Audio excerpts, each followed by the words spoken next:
Matt Davis. You presently sit on Albuquerque City Council for District 6, which includes my very own neighborhood, the International District, Nob Hill, UNM, and Mesa del Sol.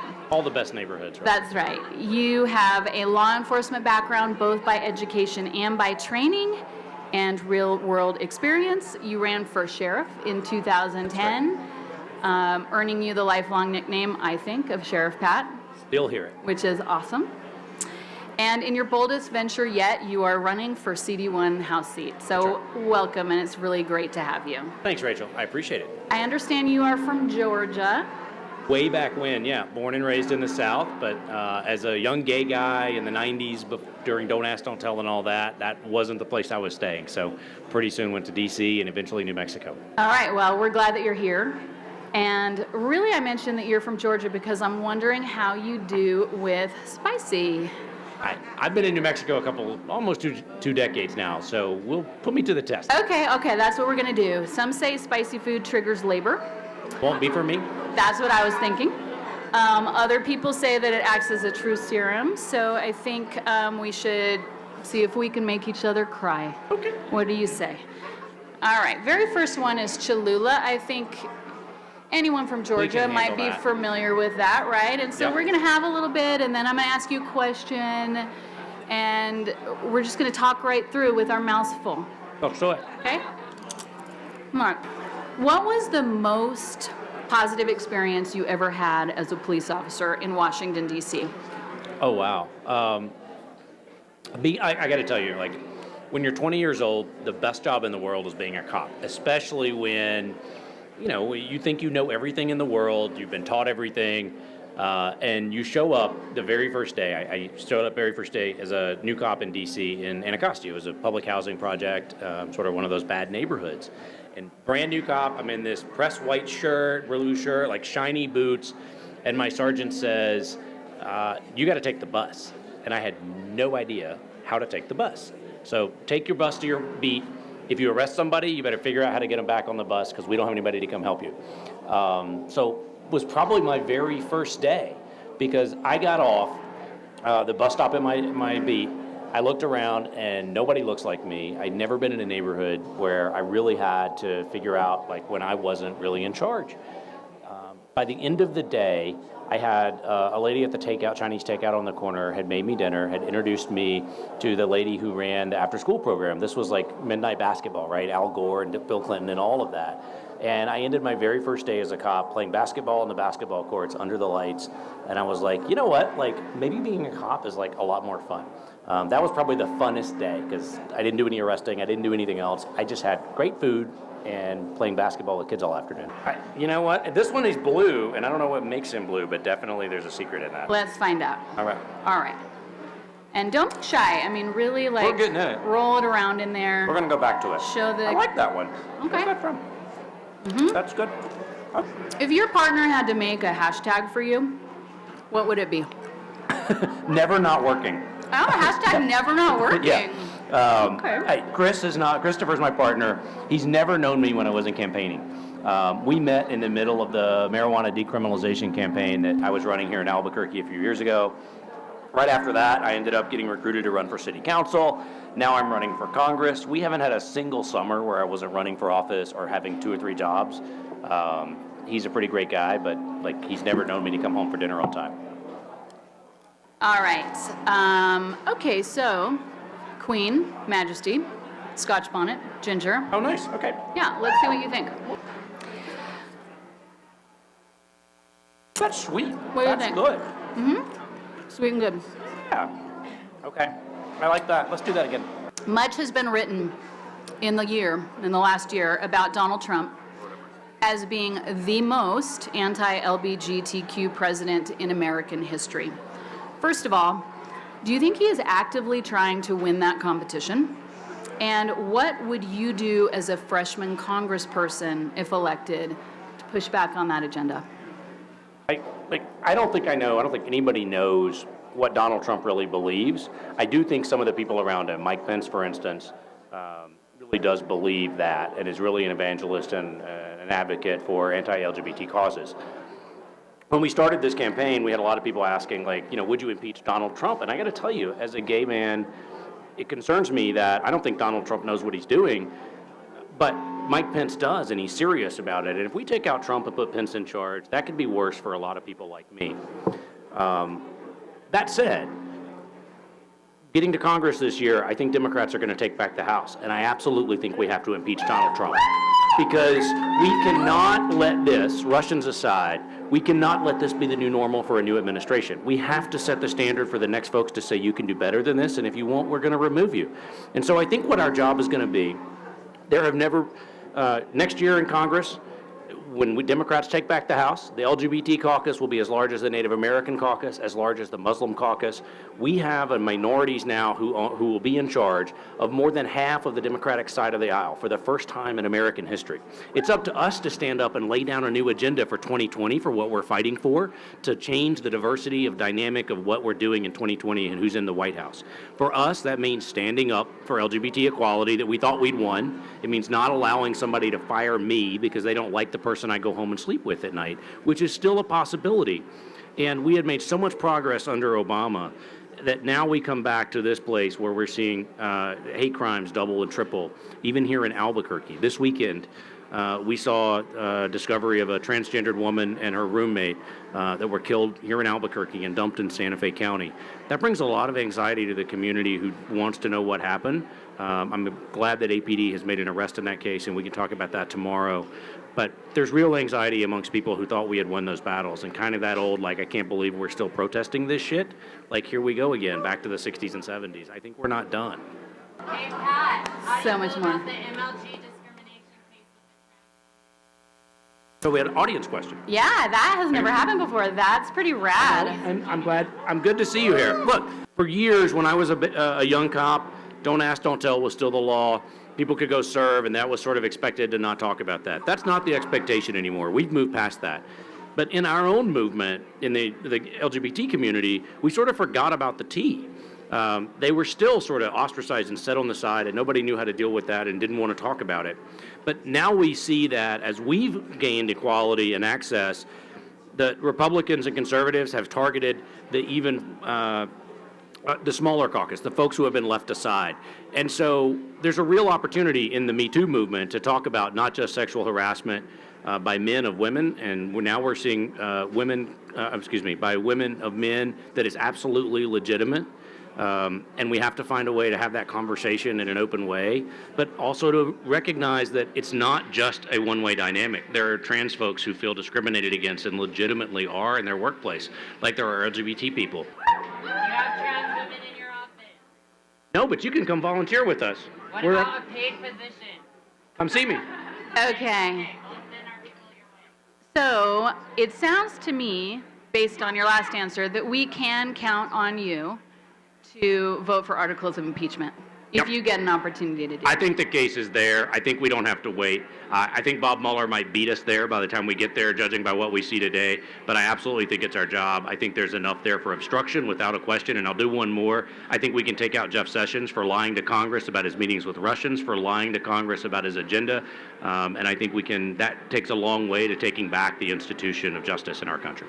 A little earlier, we touched a little bit on immigration, and as I'm sure you know, because you sit on the city council for the International District. Speaking of that, Oh, new question. we're falling behind. This is Red River Sauce's Rogue. I don't know if anyone's ever called you a rogue or what. I've been called a lot worse. All right, give it a go. This one's a little bit alarming to look at, honestly. It's orange and got pieces of something in it. This has hospital written Oh, all it's over hot. it. It's real hot. Yeah. All right, so speaking of ice, I am sweating like Jared Kushner at the grand jury. Like, this is hot. advocacy groups here in New Mexico are seeing ICE take an unbridled approach Yep. all over our communities, in trailer parks, in places of work, you name Courthouse. it, in the courthouse, ICE is there. And the crackdown is cruel and unusual, and it's frankly very shocking to the culture of our state. Yep. So my question is, what message are you going to take to Washington, D.C. about the impact this is having on families in New Mexico and on the economy in New Mexico? So the thing about our primary, we have a lot of people running for a really important office, more important probably now than it's been in the last decade or so in terms of what we're fighting. The good thing about our primary is we have folks who've got experience in this area, and you can judge us by our record. So let me tell you mine. You talked about the places that ICE is. They're at the airport. They're in sort of home trailer parks and low-income neighborhoods, knocking on doors.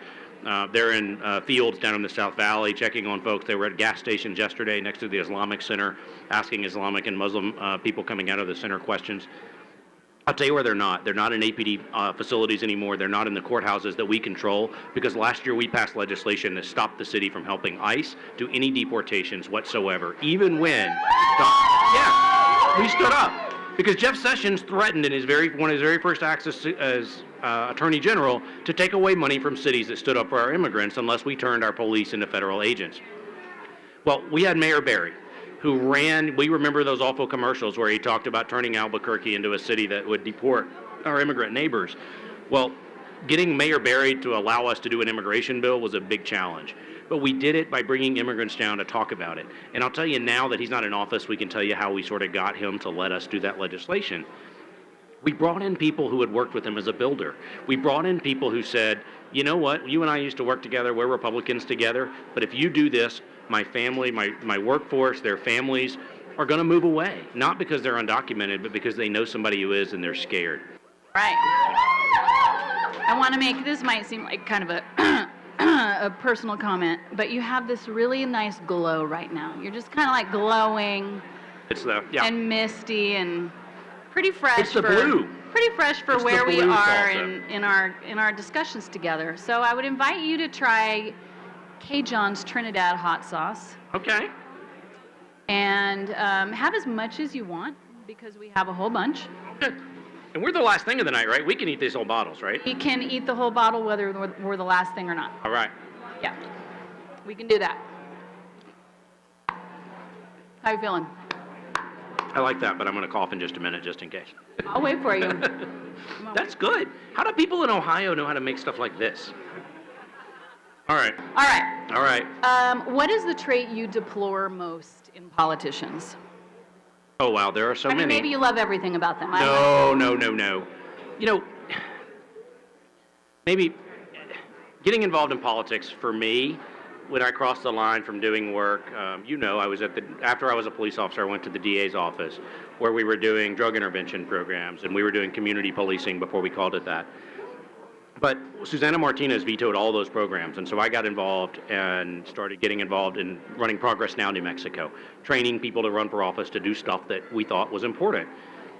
We built 100,000 progressive voters doing what the Democratic Party wouldn't do and stand up and challenge Alec and Susana Martinez and others by saying no.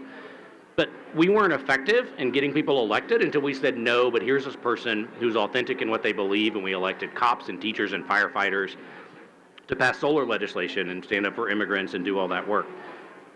The thing that pisses me off about politicians is you can tell when they're inauthentic, right? You can tell when they're not telling you where things come from. And when we talk about in our race, I've taken the no fossil fuel pledge because fossil fuel companies have enough politicians working for them. They don't need me to do that for them in D.C. And so I'm not taking their money. And green activists, green roots donors are stepping up and filling that void. I'm not taking corporate PAC money. But that's not the same of every candidate in this race. We have some candidates who have the majority of their money from outside of New Mexico. And when you look on a money in politics website like Open Secrets that lists all their donors, lawyers and lobbyists are their biggest donors, followed by finance people. You look at mine, it's retired New Mexicans, union members, film workers, and teachers. Those are our biggest donors and supporters. It pisses me off when people say, oh, I'm a progressive, I'm for getting all this money out of politics, and they spend more time out of New Mexico raising money, being on the D.C. Democratic cocktail circuit, instead of back home where we're actually trying to do this work and knock on doors and have these conversations.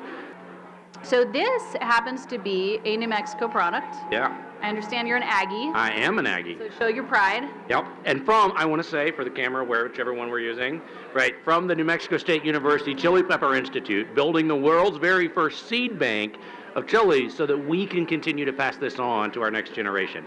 Good use of public dollars and jobs for New Mexicans in the ag business. And who does not like a good seed bank? But yeah. Right? That's right. Okay, get it in there. All right. Shove it in your mouth. Delicious. I've heard that said in a whole different way. I thought you would not follow that. And yet, here we are. And yet, here we are. Touche, Pat Davis. If you could have dinner and drinks, beer if you want, with Michelle Obama, Yes. where in your wildest dreams would she take you? And what questions would you ask her? Oh, wow. You know, I'm sorry, you guys. These questions, they're weak as fuck. They're not progressive at all. So I'm going to ask you a couple questions right now.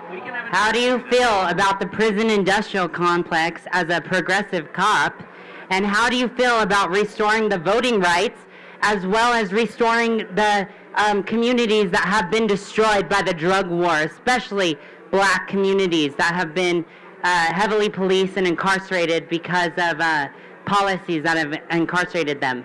Those are the questions we need to ask here as progressive. Fuck all this. What if Michelle Obama took you to dinner? I'm sorry, I would love to go to dinner with her, but we need answers here. We need real questions. we'll ask. And it's great. I mean, that's democracy in action, and That it's is. great to have you here. So thank you for your questions.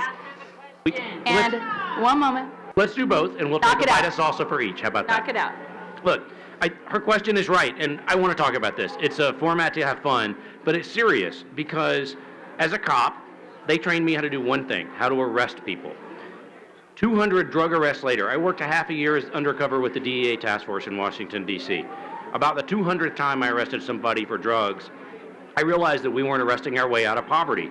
That's what brought me to New Mexico, because UNM made me a deal that if I'll come here and teach new officers how to do community policing, they would send me back to school to get my graduate work to work on policy, and they sent me to the FBI National Academy to work with national police leaders who were doing community policing before 9/11, before we turned those community police grants into Homeland Security grants and started, instead of buying bicycles, we started buying tanks for our police. The reason I ran for city council was because the DOJ took over the police department and there wasn't a single person there who had ever worn a badge, who had ever done any work, and we had a lot of lawyers, no offense, who had done a lot of work on criminal justice from the backside of a courtroom, but had never been in the street to do it. I want us to do it the right way. I know I was involved in a police shooting in Washington with a wanted felon with an illegal gun. That situation should have never happened. But I want to get a situation where we work on that and be How do you proactive. feel about the prison And industrial complex? So, hold on, Well, so we're hold going on. to answer that. So let's the guy that was in, the felon with the gun belonged in prison. The people that we arrested for drugs didn't. And that's why, as a city councilor, my very first bill was sponsoring a drug addiction homeless court for Metro Court that diverted people who got arrested into treatment instead of sending them to jail. We've graduated 100 addicted people from that program just by giving them Medicaid and a counselor. As Progress Now, we've organized to stop private prisons in New Mexico, but we need a new governor to do it. But the underlying piece of the immigration, and then we'll get back to the other piece. For years, we've been fighting the drug war. I introduced legislation to decriminalize marijuana in Albuquerque, and we're going to want all these people to come down and tell Mayor Keller to sign it. Men in the community. What about the black I- men? What So about I many, know. so So many many questions questions. at one time. Yep. So So- many questions at one time. Thank The you thing for being about the so, drug thank war- you for being so gracious.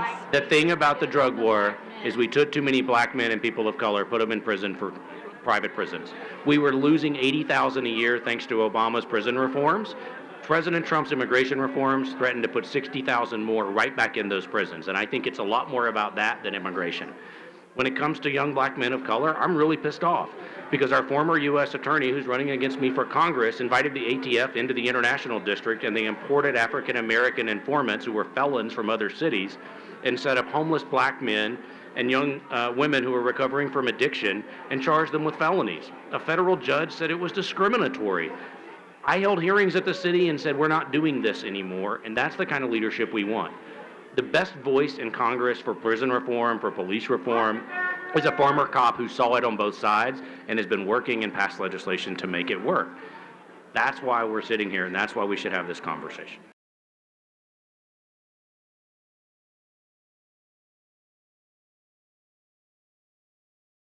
I happen to have a huge amount of affection and respect for Michelle Obama. I noticed. I do. And I think she brought a lot of wisdom with her, and she took a lot of wisdom when she left. So I'm completely serious. Yeah, I really want to know. And I like food, so where would you hope that she would take you to dinner? But finally, what would you ask her, and how would you draw on that wisdom if you had that opportunity? I'd probably ask her two things, but here's where I think I'd try to ask her to come, right? So during the week, when it gets a little warmer, go out at Tallinn. We have the food truck roundup. It is the coolest thing in the International District because you have all these aspiring new chefs and like sometimes some broke down trucks. And they're having... The sex workers on International We're going to start... District. What are you going to do about them? So when we get to... I mean, they're all such good questions. They're It's good just questions. that wasn't my question. They're good questions, and we have hearings about them at the city council, and so we'll have a chance for people to come down and talk about them because we have bills on that I'd like to see passed. But in the I want to meantime, let him finish. Ask tougher questions of all of our candidates here. Get off the stage! Get off the stage. theirs and let's have your Respect. Okay, let's do that. Do you have a card? Because we're gonna follow up with this. This is fucking bullshit. The questions you asked Deb Holland didn't tell us anything about her platform. Anything?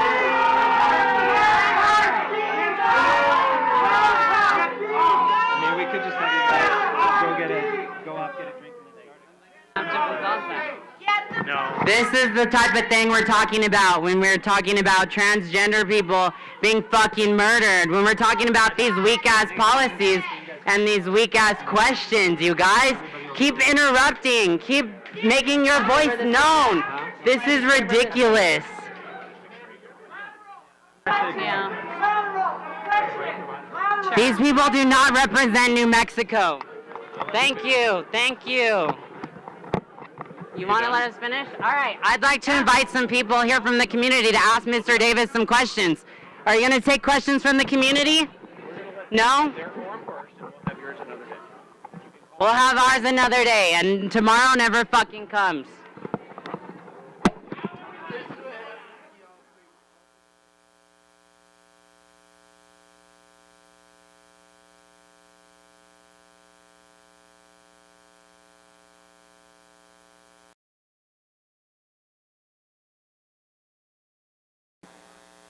Hey, we're starting up again.